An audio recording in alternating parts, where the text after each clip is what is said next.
43 weeks ago, we sat down on different chairs because your cousin broke the one that I was on, and we started the Rebel Scum podcast.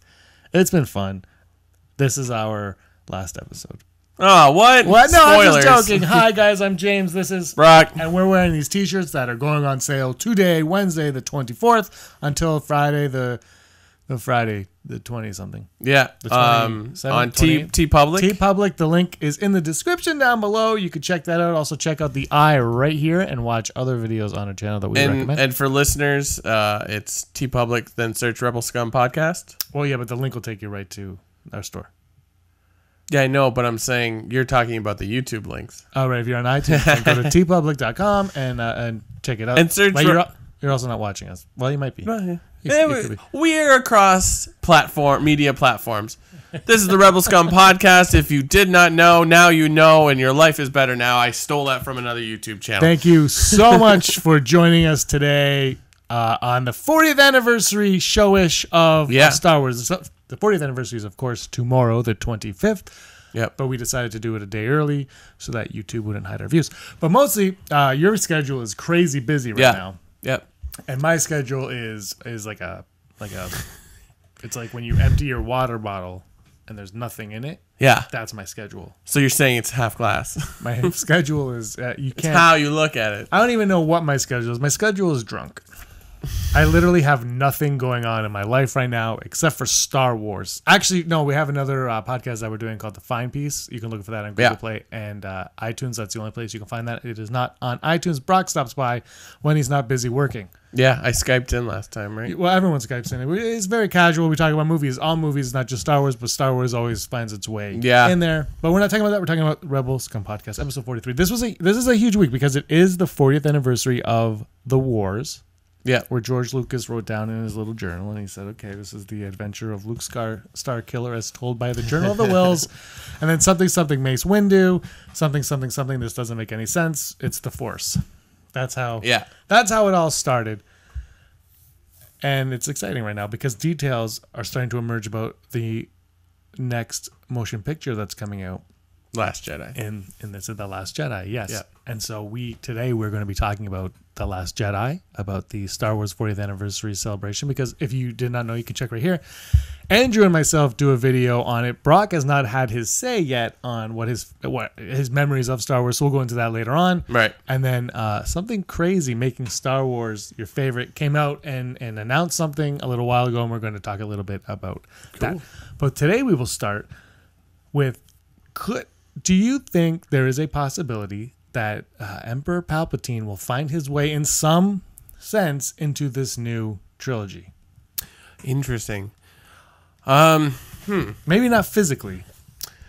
I mean, anything is possible, especially since the actor is still alive.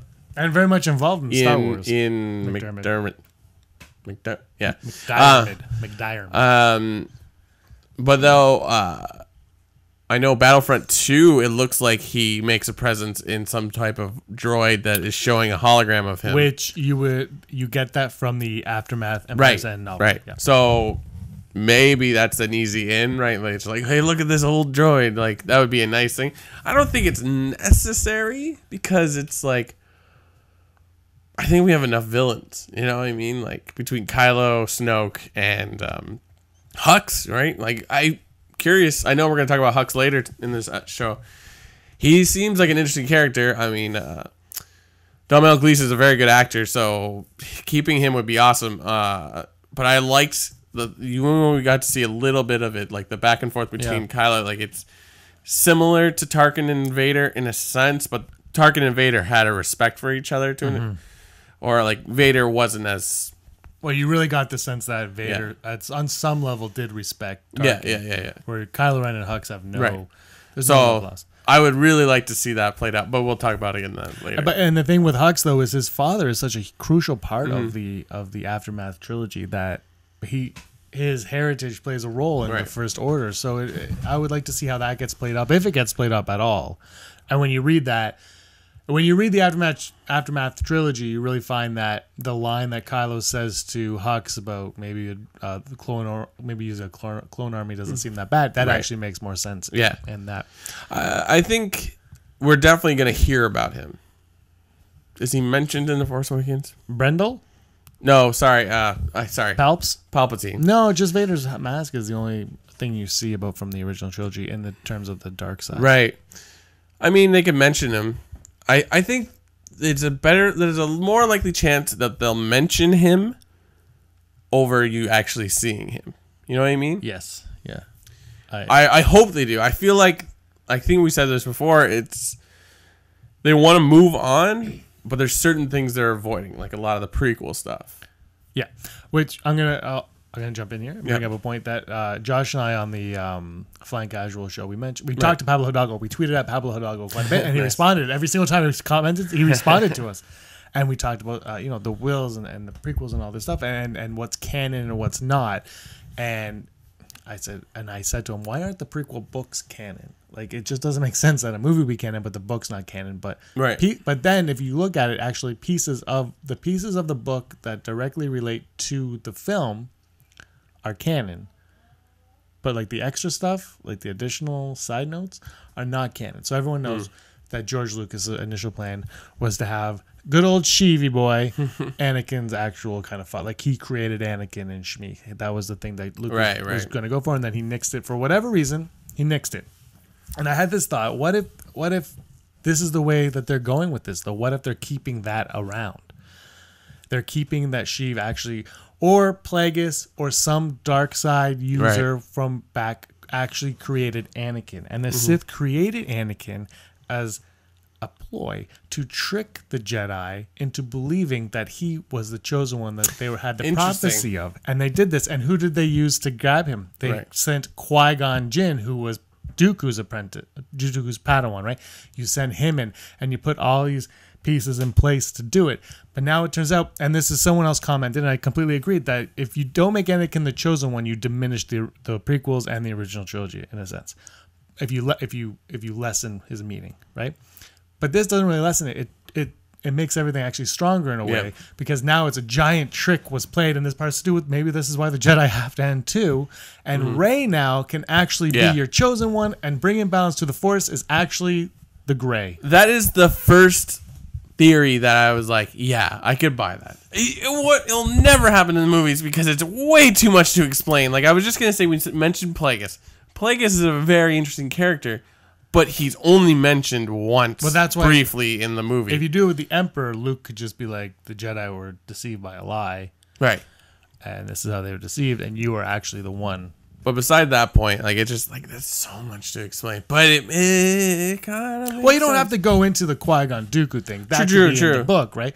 But on the surface of it is just, Jedi are deceived by a lie. They thought my father was the chosen one. Really, he was a creation of the Sith, the dark, or even don't say just say dark side. He was a creation of the dark side to trick the Jedi into dissolving of themselves, and as a result, the Jedi.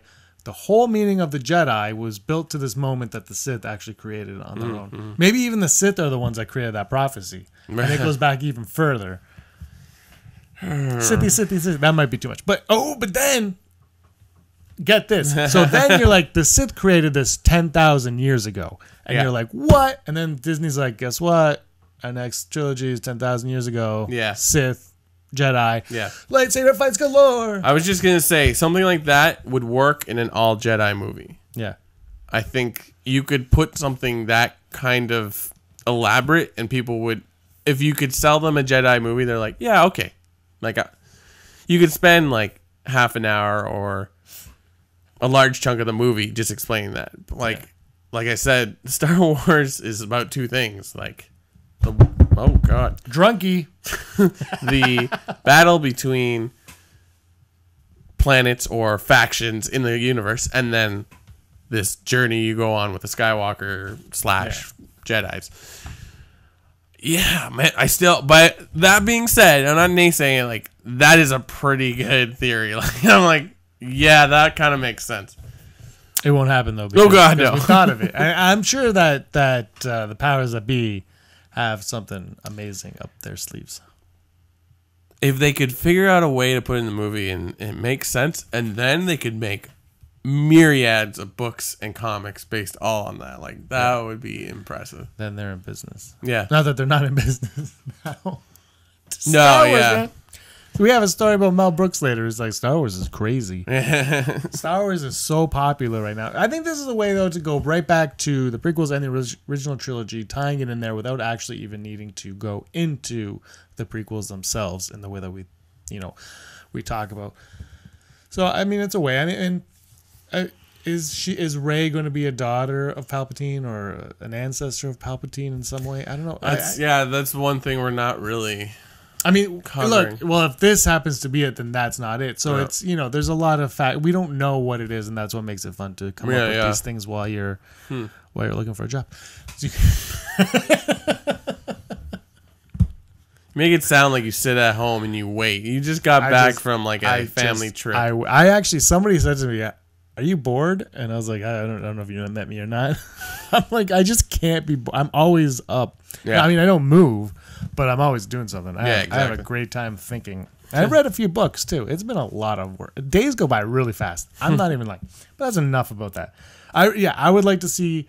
I'm not like Andrew, and I don't know how. You think he's useless, but I'm not obsessed. I think Andrew's useless. Yeah, I am. No, the Emperor. I'm not obsessed with Sheev and Emperor. Like, I think I got his story in those 6 movies, or even the 3 movie, the prequel movie. I feel like I have enough Palpatine in my life that I'm satisfied. I would agree. And then I read Lords of the Sith. I'm like, that's awesome. But I'm not. But when I read Lords of the Sith, and Rogue One was coming, I'm like, well, because I read Lords of the Sith, Vader's got to be this. But it never gave me that for the Emperor. I was never like, I need more Emperor. I hope the Emperor... Yeah, no. I mean, the Emperor is the Emperor, and I'm totally fine with everything I know about him. But if you're going to use... No, I'm doing it. If you're going to use the Emperor in a way, I think this is a cool way to do it, because now you're using the Emperor almost how Anakin is used in the original trilogy, where Obi-Wan is talking about Anakin. Mm-hmm. Yeah. And you're doing that about Rey. Or still about Anakin, but now with the Emperor. So I thought that was kind of cool thinking... Do you want to move on? Sure. We exhausted Palps. That was 10 minutes on Palpatine. Boom! 40 years of Star Wars. We got another theory coming, but we're going to start with this because Andrew and I, like I said off the top, have an Unleashed video where we talk about Star Wars and we talk about our earliest memories. And you can watch it there on the eye. Boop. So, Brock, can you just talk to us? How did you get into Star Wars? I don't know, because I think I've tried to answer this in other episodes. See, for me, I couldn't either, and I came up with the conclusion that it was the toys. Yeah, like I do have a clear recollection of getting the re-release toys when they first came out. I guess the 20th anniversary then. Roughly around when did... It was they re-released all 3 into the theaters. In 97. And that was roughly around when the VHS came out and Jabba was back in. And then the New Hope. So they did the figures, and I remember getting for Christmas from my uncle Han Solo, and I think the droids. I think I got C-3PO and R2-D2, and I didn't ask for it; he just gave it to me. So my uncle's sort of to blame.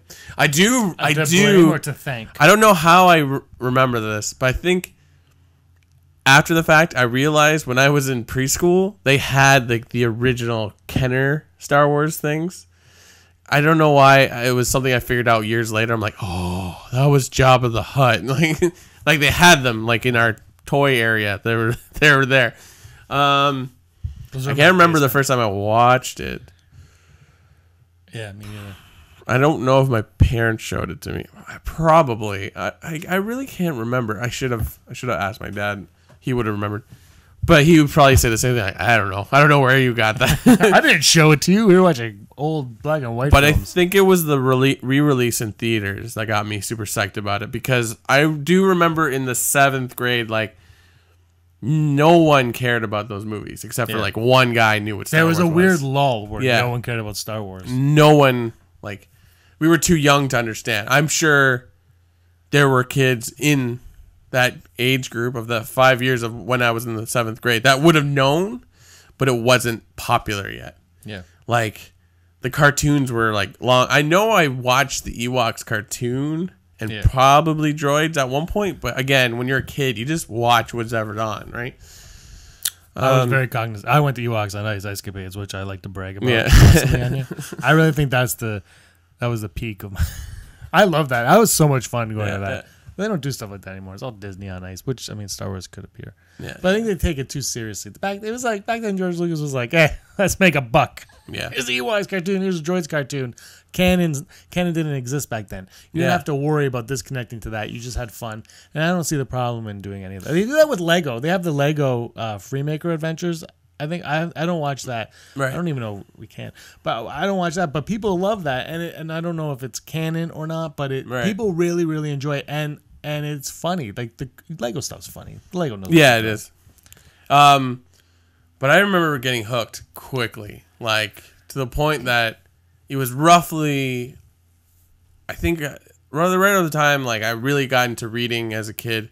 So I'd go to the library a lot, and then discovering the expanded universe books. Like I wasn't ready for them, but I think it's also when I discovered like the Jason and Jaina stuff, where they go to Luke's academy, and then later a young reader one was Anakin Solo. Oh, nice. Oh yeah, Anakin Solo.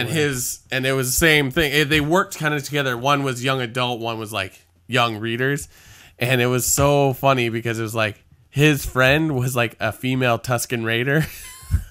What?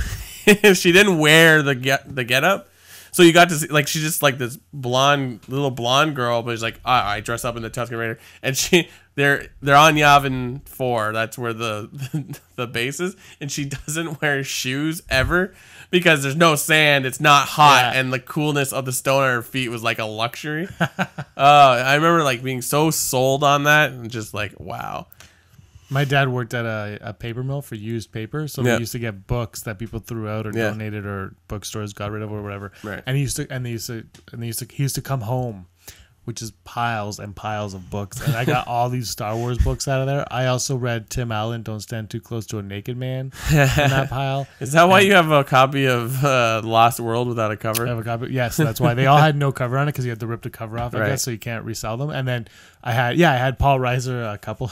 I read all biographies and Star Wars books out of that. And Lost World, I got so many books. I had like all the X-Wing books. Yeah. I had there was so many weird ones too. There was some that I wasn't huge on the expanded universe. Someone got mad at us last week because we said we didn't like it. But the expanded universe had a lot of great stories. Oh that yeah, were fun. And we're gonna talk about that a little later too. So, but yeah, We are. well, yeah. There's a news story about it. But there were some that were just god awful. And the thing is, when you're going on to make 3 new films, you have to just say, hey, look, all this, like, you can't just retread what we already know. Otherwise, we'll be even more annoyed with what's happening. Yeah, I mean, like, there's like the Truce of Bakura. I own it on hard copy. Okay, book because it's like chronologically in the non-canon or legends, which is what they call it now, right? Yeah. It's the one that happens like directly after Return of the Jedi. It's not great, but it's like you read it and you're like you're sold, like because it's like they talk to Bothans and stuff like that. You're like, oh, cool. Yeah. There was like your first realization of like, oh, there could be more to this than we know. But then again, we got Timothy Zahn came along and just changed the status quo. Like it was no longer fan fiction, and it was like this could be a legit thing. Well, that was a problem with the old EU though. Was it was fan fiction and legit, and which one's which, and how do you draw the line? And arguably, that's what sort of got rid of that lull that we referred to, where like no one really knew too much, but like they reinvigorated, and then a couple years later we got Phantom Menace. Yeah, it was crazy how it worked. Like Zahn came out, did his thing, kind of got people back up, and then they tested the waters with Shadows of the Empire. Yeah, and Shadows of the Empire exploded. It was that's cool another event. thing. Oh, I forgot to mention this last week. The voice actor for Dash Rendar passed away. Did you read that? No, he passed away last week. Yeah, so like I was like, what? Oh man. So yeah, that's a bummer. They need to bring. Sorry to bring it down, but anyway, but then one last thought. I also subscribed to Star Wars Insider, and I hugely regret throwing away my copies because it was so cool to read it, and they gave you a card that said "Official Jedi Knight" or something like that. Yeah. I really wish I had. That's what. One of the makers of Battlefront 2. Yeah, mine was a little nicer. His was older, right? So. Well, yeah. I mean, yours would have been probably look like crap now too. Yeah, whatever. Wow. All right. Look, so it's the 40th anniversary this week, and Vanity Fair was nice enough to send Brock and I 4 copies. That would be awesome. That would be so awesome. But no, we did not get them, but we did look at them on the internet, as you probably all have, but we were going to look at them and talk about them with you. The first picture that I saw, I don't know which one you saw first, but the first one I saw was this one here with Rey and Luke Skywalker, and they are looking like they are on a mountaintop. Yeah, they look like they're on Octo. Oh, but the one thing though is I think it was actually Star Wars Newsnet or maybe Star Wars. Right. They noticed that Luke's wearing the glove that you see in the trailer. Yeah, I saw that today. So that's debunked. I don't know what was debunked, but I think it's a cool picture though. I mean, I don't really know what to get from it other than that. And did you just put this picture up? Oh, okay, gotcha. No, there's not. This one's You have all of them. Okay. Yeah, I have them all. Yep. Yeah. So this one's cool too. You got Kylo, Hux, and Phasma. At first, before I even noticed Phasma, I noticed, Kylo, no mask. But then she's not in a mask either, so you're kind of like, okay, well, they want to show the actor underneath the mask. But I still don't think... But he's wearing the cape, though, that we had the speculation on. That you heard from Aftermath, what mentioned that he gets a cape from Lando. Right, on his birthday. So I don't know if that's the same cake, but that's... I can't tell. Does he have a scar in this photo shoot? Yeah, it's on his right eye. So the left of the screen left there, you can see the scar. Hux has a very nice haircut here. Very fine, greasy hair. And Phasma unmasked. I don't think we're going to see her without it on, but she's looking... That's looking clean for someone who's just done a trash compactor. Yeah. Clean outfit that she's got on right there. Now here comes your number one favo right here. Yeah. Boom. I got excited about this because you get to see BB-8. Rose's character. Not really for the first time, but it's nice to start seeing her. I think this is though the first official image, like that you can purchase. I'll say, like, because we saw the first of quote unquote, but that one that they showed us was that might be in this issue maybe, but we saw the Rian Johnson one I think, but I don't think the other one was Rian Johnson. I think that was actually production material, marketing stuff. But this is actually the first time that they've really kind of shown her, especially with the people that she's going to be hanging out with. Poe's got a new jacket and a very Han Solo shirt. They both have Han Solo shirts. Yeah, this is his style, I believe. I like that Finn's keeping that jacket. Although Han did change his jacket all the time. I don't know. Yeah. What, it's no, close. I don't same care. jacket. I'm looking forward to Finn. I know you're looking forward to Poe. I'm looking forward to Finn and Rose. I'm looking forward to Finn. I really like his character. I like his humor. I like his charm. And I like that he is... I think he's going down a cool path. I think he's got a storyline going on here that I think I'm going to enjoy. And that's going to be a nice side story. But who knows? And this is why I still think Rose could bite it or be the love interest that shifts our attention away from him and Rey. Because we need the Rey and Finn love connection to go away. We need to know that they're not going to be together. And, they're not, but it's still at their Reylo. And here we have the mighty Princess General herself standing alone. It's an interesting cloak. It's like all flippity dippity here and there, so it's interesting. And very obviously, having her pass away would obviously why she got her home cover. I'm excited for this. This is a genius move on a lot of magazines' parts where maybe it's not a new idea, but being a comic book fan, this is something someone brought up. It's like collecting comics isn't as lucrative as it could be. Collecting magazines is more, because it's not a lot of people read it, which is weird to say, but like this, they all these exclusive, like they do a lot of this, like you get to see the first pictures on like Entertainment Weekly gets it a lot, Vanity Fair.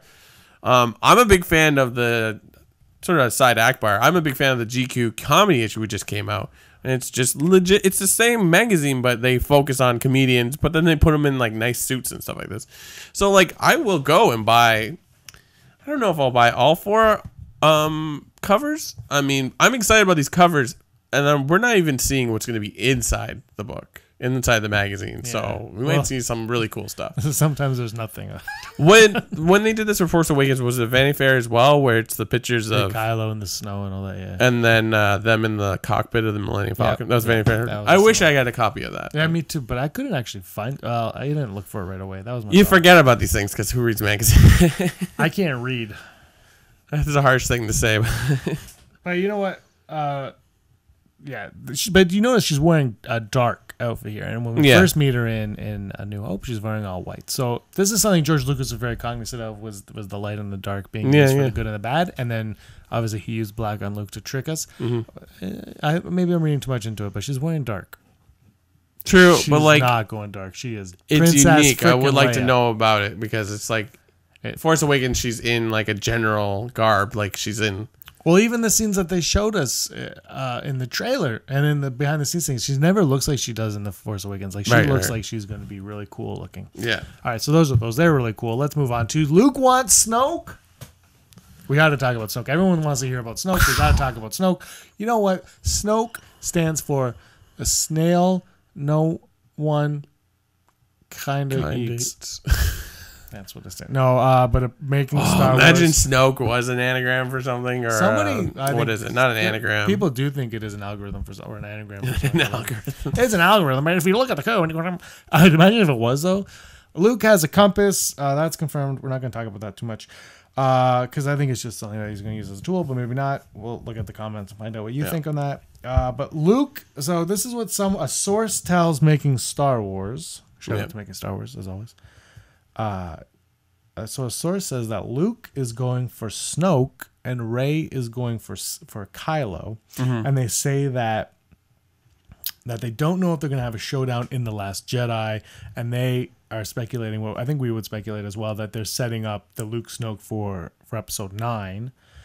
But where do you stand on that? Because like what? Is Rey going after Kylo just because of Han? I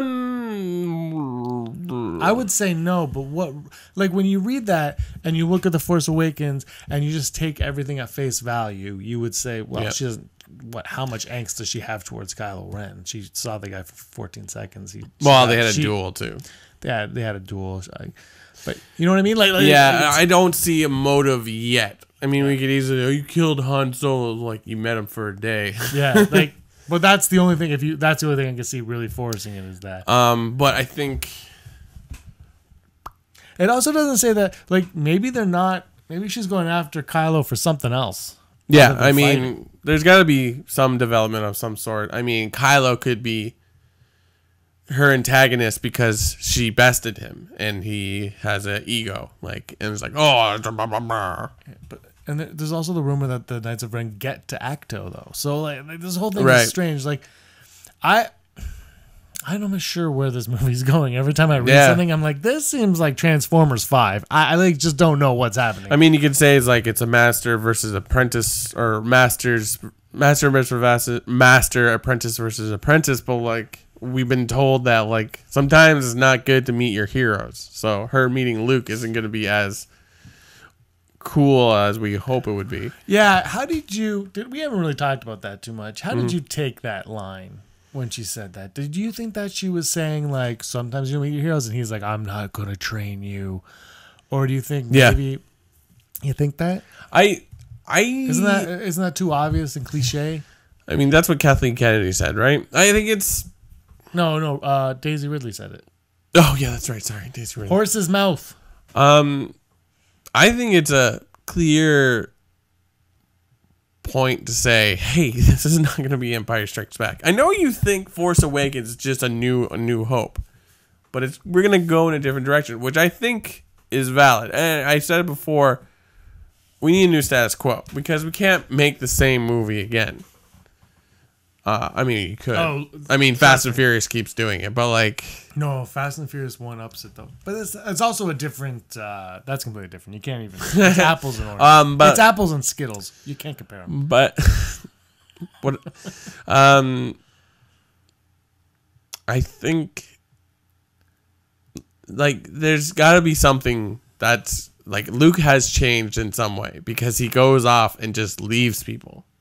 And he hides where he is. So, like, something dramatic has happened to him. And obviously, we see a flashback where there's a huge battle. And it looks like a lot of people were killed. And it shook. And Han says he started a school. And they destroyed it. And blah, blah, blah, blah, blah.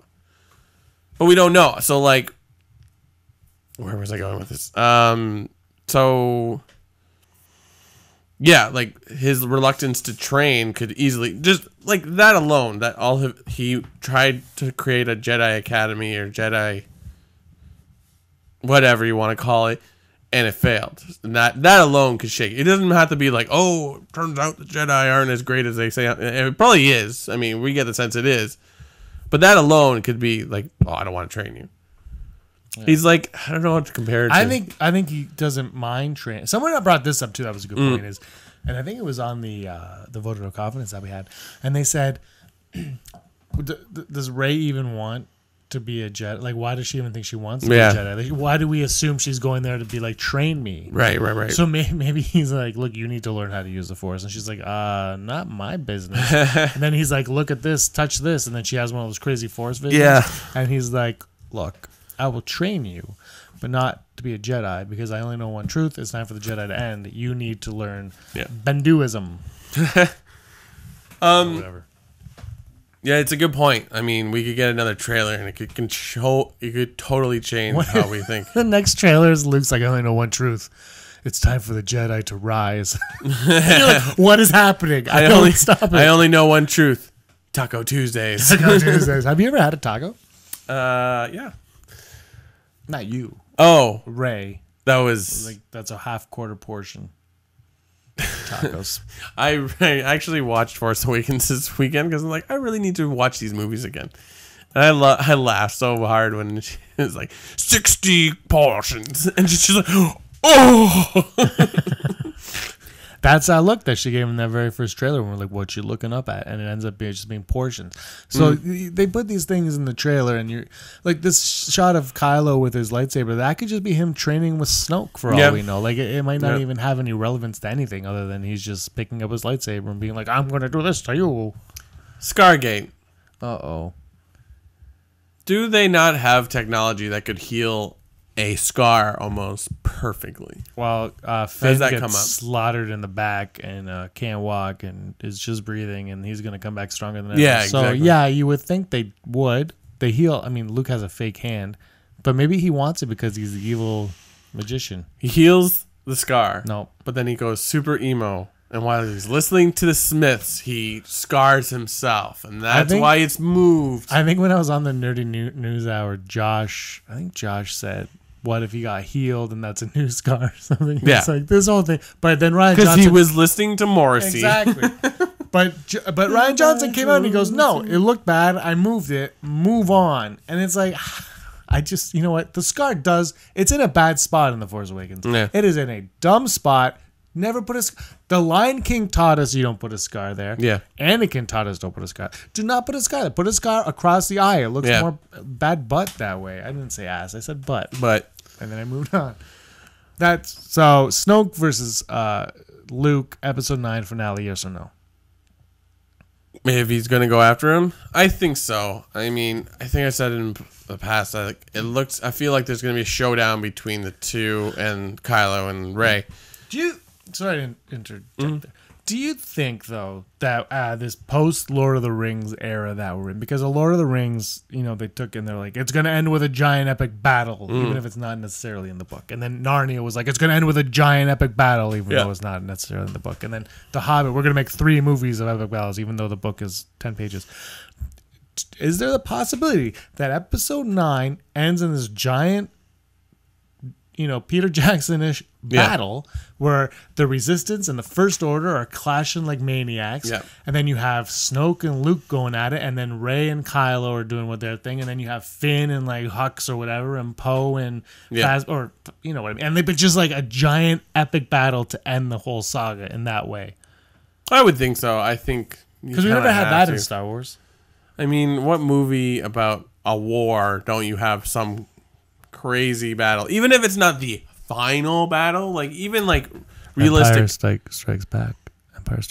Oh, it has Hoth. I'm gonna step back from the mic. But you know what I mean, like actual like World War II movies. There's always some like grand move at the end, even if it's like a suicide mission or. It's like and then it's like then you get words that say, and a year later they were liberated or whatever. I hope it ends like Empire Records. It's Rex Manning Day. Oh my god. Say no more. Is anyone from Star Wars in The Last Jedi? No. That's unfortunate. No, anyone from I was like, what? everyone from Star Wars in The Last Jedi. Is anyone from The Last Jedi in Empire's Records? That's where I want to go. Let's segue nicely into Never Tell Me The odds. What are the odds? Da-da-da-da. This week I have my iPad. So our first odd, we kind of went into this a little bit, but the odds of an Old Republic series, movie or show, announced this summer 2017. I'm gonna go first. I'm gonna go full Brock. Damn it! I have to cheat on this one, and the reason being because I really think this summer they're going to be going with the Obi-Wan bounty hunter announcements. But this Old Republic, man, that petition that's being signed, it has no weight. But then you look at it and you hear Kathleen Kennedy talk about that she listens to the fans, and they all listen to the fans, and they know what the fans want. And you look at that petition getting 200,000 signatures. Yeah. And it's kind of like, at what point do you avoid this? But at the same time, we just talked about it. What if they're going to go Old Republic and maybe even Obi-Wan, they wait because something significant is going to happen in The Last Jedi and then they can say, now we're going to go back. You? This year. Now, I'm going to go 25%. I think it's going to happen because they're like, well, we got to do something with it. Yeah, because the fans want it. There's a reason they're holding off on it, though. Yeah. I feel like once we know what the third Star Wars story is going to be, that might have an effect. Because I base that on nothing. So I'm going to go, you're probably right, though. And the odds of General Hux dying in The Last Jedi. I want this to be low. I also want this to be 20% because, like I said earlier, I think him and Kylo are going to butt heads. I think that would be a cool ending in the episode 9 where it's like, I'm going to do my plan now. But then Huck's like, no. Or maybe in the middle of 8, like, or the end of 8, Kylo could have taken out Rey, but Hux stops him inadvertently because he just, I don't like your plan, blah, blah, blah, blah. Yeah, I'm going to go low as well. I'm going to go 25.1%, just to go a little bit above you. Did you say 25? 20. Okay, 20.1%. I really like Domhnall Gleeson, so it's like to get rid of him is. And he, you know what, Tarkin you can get rid of, but he didn't have the Tarkin presence. No, because of that banter that they had, you kind of felt like he was somebody. Yeah, who was kind of he was like that boss that you have that just loves his position too much. And he's on a power trip. So yeah, and I just unless they do something grand with him, I can't see him going now. I think he will go in the last one. But yeah, I'm gonna go 20.1% on that one. I'm gonna Bob Barker you. And the odds. This one's a strange one. I don't know why you wrote this one. Why will Luke Skywalker carry a dark secret with him? This one was based on you saying maybe he killed Rey's parents. Yeah. I mean, dark can be taken so many ways. Yeah. Like. Yeah, he did something bad, or he knows something about the dark side, right? That is, he could prevent, or I don't know, like, especially if we're talking that, like, he is looking at a new side of wielding the Force that would amalgamate the two, then you could, I guess, like, the revelation of what he knows about the Knights of Ren could very easily be considered, like, oh, that's like, why would you keep that hidden? Like, why are you, but... I'm going to go... do you think he started the Knights of Ren? Oh, man, maybe. Yeah, I mean, they very easily could be his old students. Or maybe that was him being like, the Jedi need he to end. indirectly... What if he was teaching them in the gray, though? What if he was teaching them not the Jedi way, but the gray, like, Bendu-ish way, and they're like, you know what? We're going to do bad things using this. And so they still... Because Kylo's not a Sith, right? Yeah. Maybe they all live in... But they also... None of them have lightsabers anymore, so who knows? Yeah, no, I could get behind that. I'm still going to make it 40%, because it's just, like... It's kind of ambiguous, I guess. Or not really, but, like, you know what I mean? Like, it just... I'm going to go 40.1. I think it's going to be, like... I actually want to go. Can I go full Brock on it? Is that allowed Sure, to because go I didn't want to do that on full this Brock one. twice on this one? You can get a full Brock T-shirt on TeePublic. Yeah, there's a picture of my face. It's great. Have you seen the Andrew one? Yeah, he's like, Yeah, what? yeah, exactly. You gotta make it fun. No, I can follow that because it's kind of like if for comic book fans, it's kind of like how Professor Xavier from the X-Men, like he's a good guy, but like he's a proper foil for Magneto because they both make decisions that affects a lot of people, and a lot of times a lot of storylines in the X-Men through the years is like, whoa, Professor Xavier's kind of a jerk because he did this and that and da da da da da, or he made the wrong choices and it alienated him from his students. Anyways, so yeah, that's our odds. Before we Odds. get into books or comics, I want to say you should follow us on Instagram at Rebel Scum Cast. Right now, I'm Instagramming storing this. Check it out. Brock, say hi to the Instagram story. Hi. So we're gonna do a little bit of that, but you should follow us. And I want to give a special shout out to someone that's contributed a lot to our Instagram channel. Oh yeah, What's her name? Claudia. what's her name? I wanted to just tick her off. Claudia at Claw. It's CLAW underscore. Hold on, I'll get this. At Claw CLAW underscore DIE underscore A, and she does really cool doodles of us. Yeah, If you can, you can't see you that. can't see. It's way too bright. Go to our Instagram Anyway, so go you to can see Instagram, them. They're Rebel fun. Scumcast. For some reason, I have crazy Goku from Dragon Ball Z hair, but that's fine. I'm wearing a hat because I have no hair. But thank you so much. I do enjoy receiving those from James through text. Yeah, Claudia sends them to me on the Twitter, and we put them on the Instagram right away. So follow the Instagram account because it's pretty cool, and we're going to start doing stories because I just learned how to do this. Yeah. And Brock's like, I can do it. So we're both going to do stories, whether Brock wants to Yeah. or not. Time for Brock's favorite segment. Books and comics. Guess Books what and I com- don't have? You don't have a book or a comment. I haven't had time. But I did remember that I forgot to mention something about Poe Dameron last week. That would be, I don't think I told you. I might have told you this outside the show. But there's a reference to Mr. Bones in Poe Dameron. No. Because they're in this cave running from Agent Terex, and Black Squadron has showed up, and they're fending them off from the outside. And Poe is talking to Snap, and he's like, I'm stuck. I don't know what to do. I don't have a gun. C-3PO is down. So is BB-8. And the battle droid that they're there to get information from about the First Order has this programming to keep himself alive so he won't attack. He's like, oh, I have enough. So Snap's like, well, I have a solution. I'm sending you something. So from his X-Wing, he sends a program that he's able to plug into this battle droid. And it's not the typical battle droid. It's like the assassin droid Like that the we Mighty see. Duck one? That looks like one of the Mighty Ducks from the cartoon show, the Mighty Kind Ducks. of, but like it's a smaller head, but the same kind of Yeah. slope. It doesn't have those bunny ear things that the typical ones.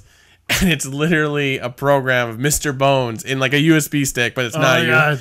And he plugs it in, and he just like the battle droid's like, death, murder, something. I am Mr. Bones, and like takes out half of the troops. That alone, that's how he gets around that. And then Terex and him have like this. That's awesome. I love Mr. Bones. So I was like, oh, that's amazing. So I wish that Mr. Bones would be in Battlefront 2.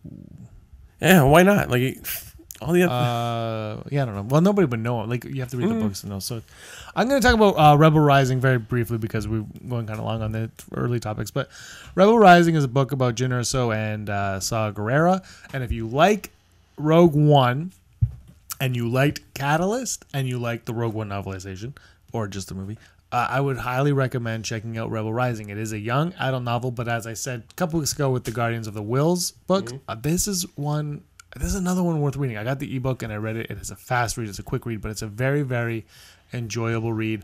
Highly recommended, especially if you like Jyn and Saw. You got to go with this one. Saw is becoming... you know what's cool about Saw is he was taken from the Clone Wars and then he's put in the movie and you're like, I don't really care. And that's the thing, like you don't. But he's such a perfect side character for the books. Yeah. And I'm really enjoying him appearing in that form, even more than the film form. But I'm really enjoying that even more than I did in Rebels so much. Like I like this book a lot. I would highly recommend that.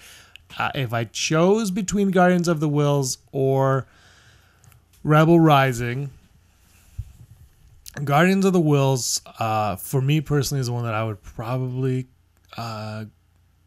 go towards more, but Rebel Rising might be a stronger book, so I'm just gonna go with that. You might enjoy. You might get more out of Rebel Rising. But I personally, I like the Guardians of the Wills. I like Cheered and Bays and like their dynamic. So nice. Did you get it on Kobo or did you actually buy the book? I don't get books. I buy digital. I just rewatched the episodes with Saw and yeah? Clone Wars. I've been doing research because I was like, I'm gonna finally nail down this Mandalorian garbage. Are you getting there? Yeah. Pre-Vizsla. Here we go. Post-Vizsla. I'm gonna Holo News. I'm gonna Instagram live our. Ooh la la, Holo News.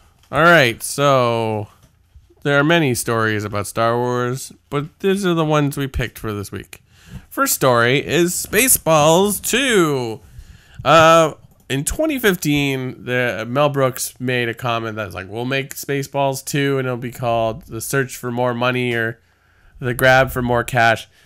Well, he hasn't said anything about it recently, but he was at an event, I think, this weekend, and someone asked him the question, or he mentioned that MGM is very interested in financing Spaceballs or putting it out or whatever they do.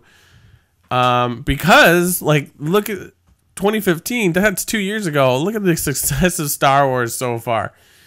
So it's talking about, like, there's a very, very good chance, in the Mel Brooks way of saying it, that there will be a Spaceballs 2. And I found it interesting in the story, they referred to it as a reboot.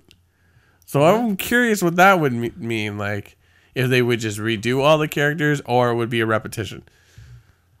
So, yeah, there I am. Oh, this is live. Great. Yeah, we're on live. See if you're on Instagram, you get this a day early. So, yeah, Spaceballs 2. I'm behind that. I'm not a huge fan of Spaceballs 2, but, like, I'm not a hater. You're not a huge fan of Spaceballs 2 or 1?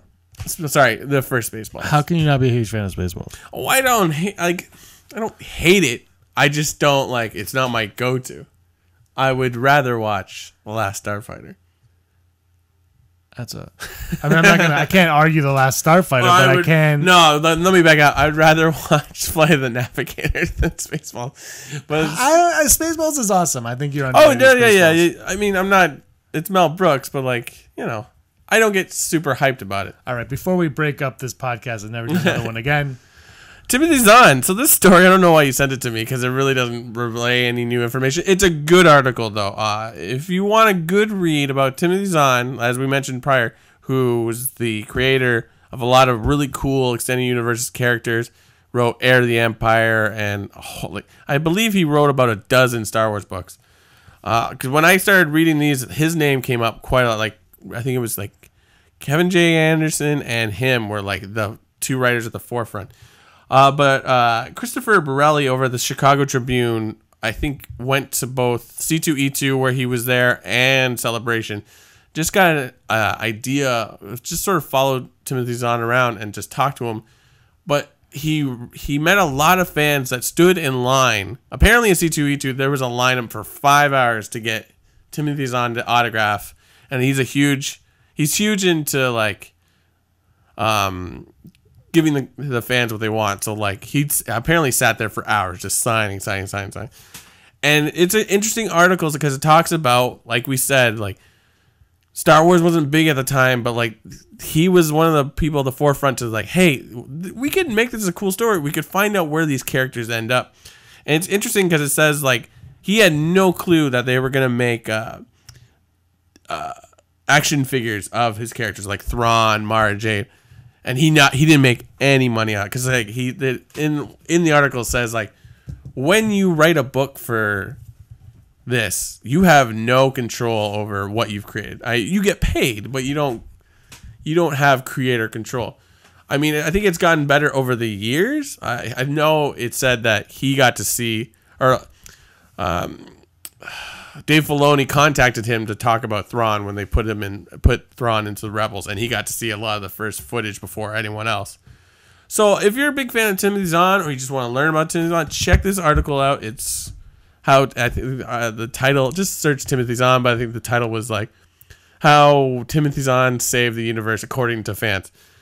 And the next story, somebody snuck into the set of Han Solo. Spoiler. And they got to see some things, but nothing crazy. They showed that Han, Alden Ehrenreich, is going to be in a pod racer or pod car, which I think it's dumb. Just call it either.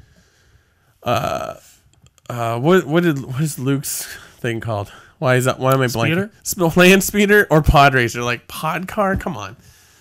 And like people are hypothesizing that that's what he drives around till he gets the Millennium Falcon. I've said this before. I hope that Han Solo pod races. It would be good. I mean, there's mention of it. Well, if that's what he does after Return of the Jedi and on the fallout of, well, not the fallout. He's like he didn't want to be a general anymore, so that's what he was doing in Bloodline.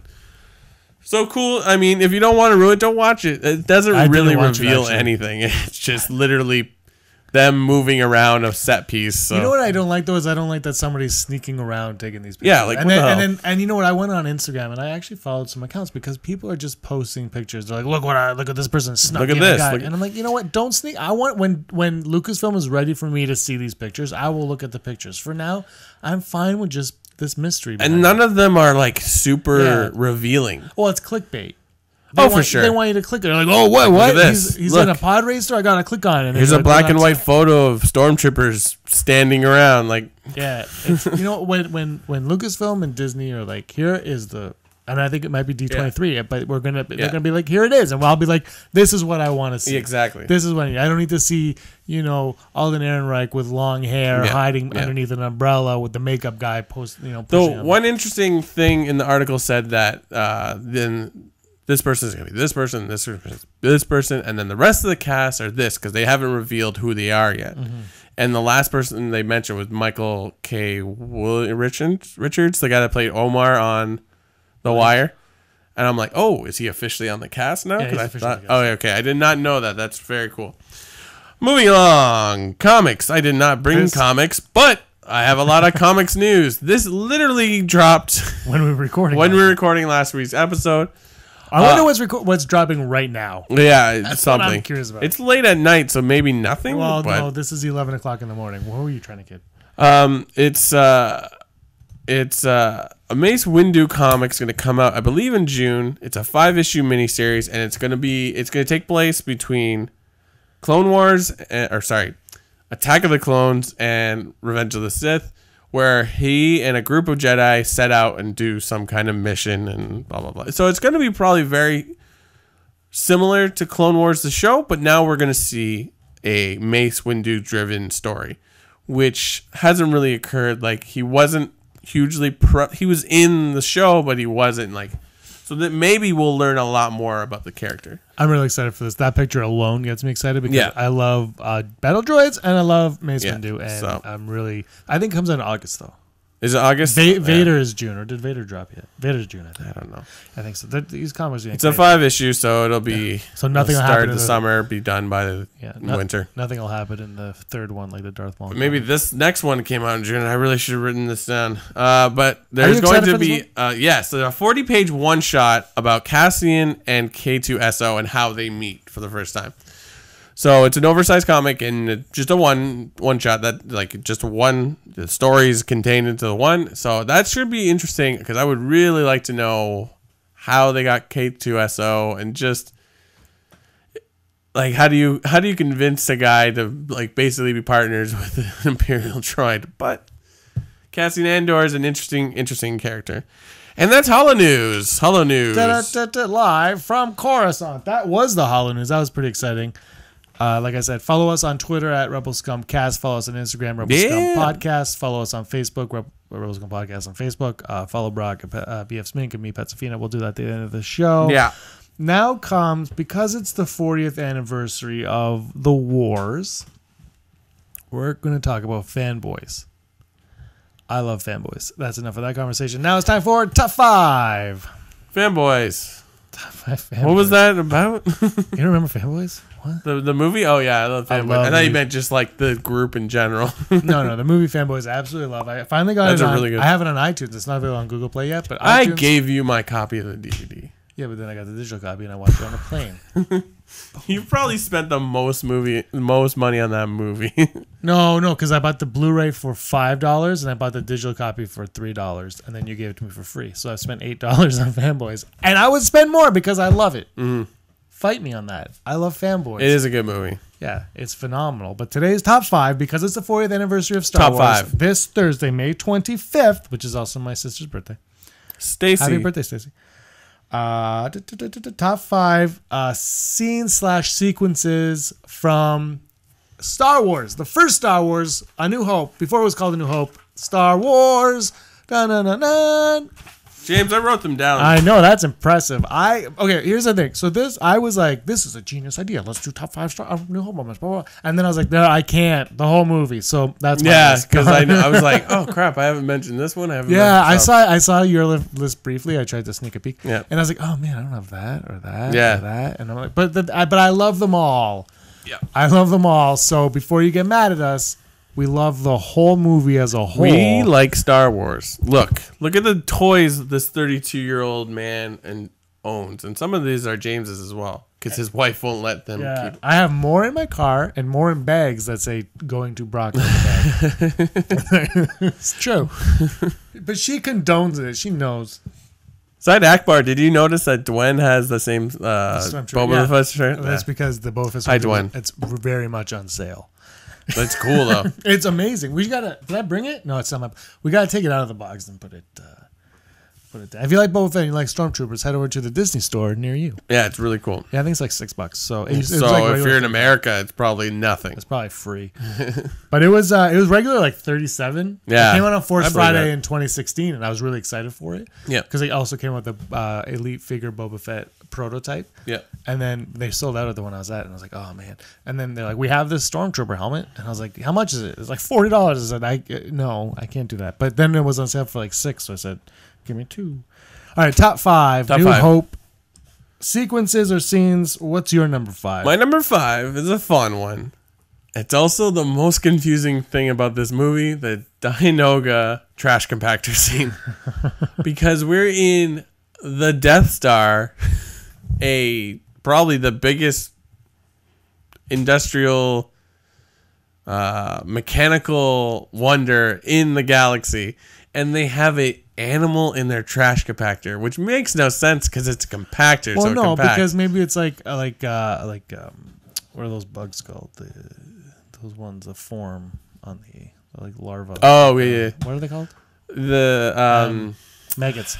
What if it's like a maggot and it just grows? That doesn't make sense. That makes sense in the meteor the asteroid belt, because like they're out in space. But like this is a man-made thing made of metal, and for some reason the trash compactor is in water, but it's fun because it's like they're like, we gotta get out of here, so they jump in a trash compactor and it's like out of the frying pan and into the fire. It's very fun. It's unique. Mark Hamill blew a blood vessel in his eye because he went underwater for way too long. But yeah, it was cool. My number 5 is when the droids are taken by Jawas on Tatooine. This was going to be one of mine, but I was like, eh. I love this scene, and I love when the two droids, I love when they break up on Tatooine, and then I love when you see C-3PO walking. You know when you watch A New Hope, there's no talking for like 15 minutes. Yeah. It's like, it's crazy. And when you're a kid, you're like so immersed in this, and you don't realize. And R2 doesn't talk. No. But you totally follow what the story is. 100%. And then I also love when they get taken, and when they're in the Jawa cargo thing, and then R2's got, when they got that stuff on there, like that garbage stuff, I don't know what it is on there. Or like picks them up, or no, it's like the garbage on his head, and it slides off of him. Every time I go skiing or snowboarding and I get snow on it, I always think of that scene. Ever since I was a kid, when I did that. It's also an example of how like it's a sci-fi movie where it's like it's lived in, and like not that it's explained in the movie, but like those sand crawlers were used for something else and then left there, and the Jawas took them over. Yeah. So, which is very cool when you think about it. Number 4. Vader versus Obi-Wan final battle. This is mine too. This is awesome. Because it was like, I think it was 3, and then I was like, wait, no, that doesn't make sense. So mine is number 4 as well. Oh yeah. Oh my god. Our other ones aren't the same at all.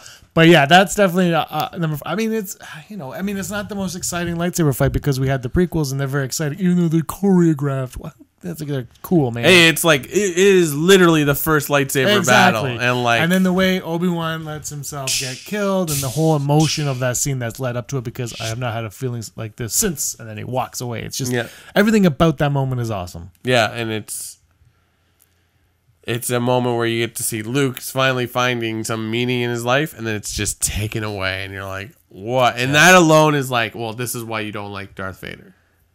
And then that's why it's a little bit even more crazy once. But that's why I like Darth Vader. My number 3, I'll just do my number 3 since I ruined yours. Number 4, Han Solo rescuing Luke. So the whole trench run area, like that. But when Han Solo shows up at the end and shoots off the TIE fighters and Vader and saves the day, and then Luke's able to blow up the Death Star. I love that moment. I'm a huge Han Solo fan. Yeah, loving it. That's my number 3. My number 3 is the Cantina. I think that's what sold me on that movie. If I, in fact, watched New Hope first. The Greedo scene's not on my list. But, like, I was going to write Cantina Mos Eisley because, like, all the cool characters you see, you get this idea. It's like, this is what the world is. It's not just people, because you mostly just see droids. I guess Jawas are the first aliens you see. Yeah, but that's the first time you see alien. Like Jawas are, and they're like few humanoid, like humanoid. Like wow, and then you meet Han Solo and Chewbacca, and like it's and like he bumps into Ponda Baba, and like the whole like it's like this is not like a safe world to live in. Even though you get the Star Destroyer prior to that, and everything's clean. And it's dangerous. And you're in this dirty cantina, and it's dangerous. And you're like, yes, we are on an adventure. Yeah. I don't have that on my list because there's so much awesome in this movie. And it gave us this. And Greedo shot first. Moving on. Number 2. Brock, what's your number 2? My number 2 is the trench run. That's what changed this whole list, because I'm like, oh, you got to... That scene, and then that was what sealed my love for X-Wing pilots. Like, it's everything about it is so cool, and you're just thrown into it. Like, oh, Luke, you're a pilot now, and like you're in Red Squadron, and there's this squadron and that squadron and this and that, and like these are these characters that you see for like 2 minutes, and now they're dead. Like Porkins, why do we care about Porkins besides the fact that he's fat? But we remember a lot of the big he's Dark Lighter. He's fighting for justice. But like it's very, very cool. And like Rogue One, when they put in reused footage of Gold and Red Leader, we're like, yes. But like I mean, look at. Can you see it here? Yeah, you can. Kind of. Where is it? I have all these Rebel pilots. Why? Because they're awesome. I would love to own one of those orange jumpsuits one day. I have a Jar Jar Binks sometime. We're not talking about Phantom Menace. He's actually in A New Hope. My number 2. I know, too. That'd be awesome. My number 2 is the whole sequence where they go to rescue Leia. The whole thing. When he goes in, you show up the stormtrooper, I'm here to rescue you. And then Han Solo, when he shoots it, he's like, it's all good. You know, that whole sequence. And then they jump into the trash compactor. The whole sequence, I love that sequence. And you know how I feel. I love stormtroopers. I love when people take the stormtrooper helmet off. That's why I like Finn so much, I'm pretty sure. Because he takes that stormtrooper and... You know, and I that's one of my favorite things in Star Wars is just helmetless stormtroopers. It also makes you realize that, like, oh, there's people in there. Yeah, exactly. Otherwise, it's just like it's a big white thing. You're number 2. No, I did number 2 trench run. What? Yeah, so we're on number 1. Do you want? It's not the same. No, of course not. You want to go first or me? Sure. My number 1 is a little bit more sappy. I love the scene where Luke comes out of the house, kicking the sand, and walks up the dune, and there's the 2 setting or rising suns, and he's pissed off. So, like, you know, when you're young, it's like, I'm mad, I'm living with my parents, and I know they're not his parents, but I'm living with my guardian, so I have to go off and stalk. And usually you go off somewhere like down the road or in the woods. Other movies would be like, you'd go by the creek and throw stones, or by the beach and just throw. He goes to a dune 20 feet away from his house and just looks at these suns. In fairness to him, though, if you look around him, there's nowhere to go. Exactly, but like that was his way of like escaping, going 20 feet away. Like I like that, and I think one time you and I talked about like we should write a script about a movie about people liking Star Wars, and my first idea was like, wouldn't it be amazing if one character is like slightly delusional, and then in his head recreates that scene, but it's like a construction site or something like that, and you just see like 2 orbs or something like. So I've always liked that. So that's for me. I was like, yeah, and it sort of solidifies like this is who we're gonna watch because he needs something in his life, and it's the Rebel Alliance and the Force. Your number 1. My number 1 is the best scene in any movie ever. The opening scene to Star Wars. Oh, when the the crawl. door. No, after the crawl. When the door. Well, the crawl, sure. When the door opens up on the Tantive 4, and then Stormtrooper, and everyone shoots, and then the smoke clears and it settles, and then Vader walks in, and you're like, you're in. It's the best scene in any movie ever. Yep. That's how you start a movie. Why didn't you start any of your movies with that? Copyright. Oh. No, but seriously, that's like right from the get-go. You're like, what's going on here? Okay, there's a ship being chased. Like first there's the crawl with the amazing epic music. Then a ship is being chased through space. Then it gets, a tractor beam goes into the ship, and then everyone's getting ready, and they take their time to show everyone kind of settle and get ready. And then the sound in Star Wars, the first 6 are incredible. The new ones have not been the greatest sound-wise. But the first 6 films are phenomenal. And they all get... But sounds is such a small thing to... I'm not complaining. I'm just saying. But anyway, they get down. They're all ready. And you're just like... Everything about that when I was a kid especially. It's like, I love that. And the door comes up. And the stormtroopers actually have aim for the first and only time in Star Wars. Yeah. And they kill all the rebels. And then Vader just shows up. Yeah, you meet the villain before you meet the hero. Yeah, exactly. And you meet C-3PO and you see the droids first. But it's... Well, that's George Lucas... So genius, George Lucas, the way he tells a story. No one could tell a story like him, and no one will. Story, not dialogue. I'm saying story. Yeah. You know what though?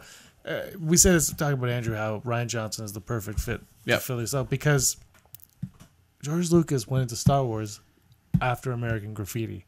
Yeah, that is a completely different type of film, but you take the elements of that and you put them into space. Yeah. And you make these, and it was character, and maybe over time he lost his way a little bit, and he maybe got too much into the toys, but he was he peaked, like he was peaking there. Yeah. And he hit hard. He hit something there. Yeah. And that's the way he started that, the way he introduces the characters to you. Yeah. Through the whole thing is no one has done a better job, I would say, in a movie telling a fantastical story. Yeah. And meeting characters that you enjoy. Yeah. And the way he threads the pieces together. Because you meet, your droids, Vader, Leia. Droids meet you with Luke. Then Luke meets Han and Chewie. Or Obi-Wan, Han and Chewie. And then everyone gets met as you go along. There's no accidental meeting. There's no cutaway to like this person. It's just everything kind of happens. And it's so thought out. I wonder if you could track how the events of A New Hope go down like in the space of like 3 or 4 days. Like, I mean, the first part is a day because like they stay at the house overnight, and then R2 gets out. But from where Luke meets Obi-Wan to basically when they get to Yavin, is that like 1 day? Because with light speed, like you can get anywhere anytime fast. Which is funny when it takes like, well, the Death Star's huge. It's like, why does it take so long to get around the moon? But totally different thing. My number 1 moment was actually Jabba the Hutt. Oh, this is the special edition top 5. All right, that's another top 5. That was our top 5. That was fun because Star Wars is such an amazing show. I put the wrong graphic there. Hold on, give me a second. Yeah, I mean, and it's crazy to think like 40 years ago, this movie hit theaters, and I don't know if anyone really knew what they were sitting on. I don't. Like, they didn't. Actors didn't even know. They're like, "This is pretty neat," but like, well, Fox let Lucas keep all the toy rights, all the merchandising rights, so they didn't think that because that didn't exist till Star Wars. And also Lucas thought it was going to bomb so bad that he left when it opened to Hawaii, and then came up with Raiders of the Lost Ark with Spielberg. So I mean, Star Wars is such a love it or hate it, and everybody listening, obviously you love it. Yeah. Otherwise, why would you spend? Why are you doing this with us for over an hour? but you all love Star Wars. But there are people out there that really don't appreciate Star Wars and don't care about Star Wars. But the thing is, you can't deny the respect that it has in the industry. Even the prequels. The prequels created Andy Serkis's livelihood now. essentially. Oh yeah. You know what I mean? Like, yeah, they were perfected later on, but it started there, and then and things started with Star Wars. Actually, started special effects for most part. Like, it created this, it created so much, and it's got such a huge place. And I think, you know, George Lucas, say what you want about his storytelling, I'm going to say is great, but his dialogue, you know, it definitely weakened, and that's why you need someone like Kasdan though to come in and punch it up. And sometimes though, when you're the only cook in the kitchen, but he was forward thinking. Very much story and also technology. I mean, a lot of things were created to like that are used still today. Yeah, like I said just a second ago, like, hate Jar Jar Binks all you want. Yeah. But he was the stepping stone to Gollum, to Caesar in the New Apes movies. Like, that's how you get places, and sometimes you got to trip. Yeah. And you got to stumble, but you're going to get there. James Cameron's the same way. Yeah. Yeah. You wouldn't have Alien. You wouldn't have Alien without Star Wars. You wouldn't have you know. You wouldn't have Ripley without Leia. Yeah, you wouldn't have the Abyss. Yeah. Well, Ridley Scott went to Star Wars. He was supposed to do Tristan Isolde. Right. That was his film, and he went to go see Star Wars. Yeah. And he was like, I can't do this anymore. And then he was like, I need a sci-fi script, and they gave him Alien, and that's how he did Alien. Yeah. Star Wars has effect on people. I mean, you know, people that were around in the 70s, they know. We were a little older, and the kids today will never understand it, but this is how things start. Also, Jaws created blockbusters. That's it, guys. I'm James. This is Brock. Where can everybody find you? BF Smink on Twitter and Instagram. I'm at Pat Safina everywhere. Also, be sure to follow Rebel Scum Podcast on Instagram and Twitter and Facebook. Just search for it, I guess. You'll see our mugs with the blue background. Thanks a lot, guys. It's been a lot of fun. This is episode 43. Signing off. May the force of others be with you. Always. Okay, bye. Hey, scumbags. Thanks for watching. Don't forget to give us a thumbs up on our video. As always, please subscribe to our YouTube channel, Rebel Scum Podcast, for all the latest videos.